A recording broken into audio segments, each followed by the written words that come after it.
receiving yun. At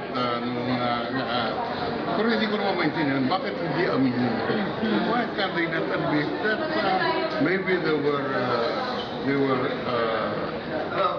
over-enthusiasm at the start of this administration when they listed 75 projects at ngayon, in the middle of this administration, they realized na hindi kaya. So bakit hindi na sabihin ng diretso? Eh ngayon, out of the original 75, 28 were dropped.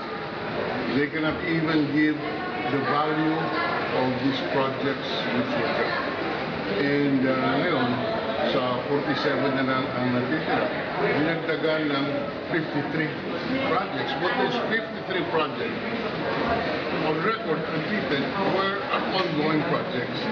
So, isinama doon sa flagship projects para pagdating ng at the end of this administration, it can be claimed na out of the 100 flagship projects, so many were done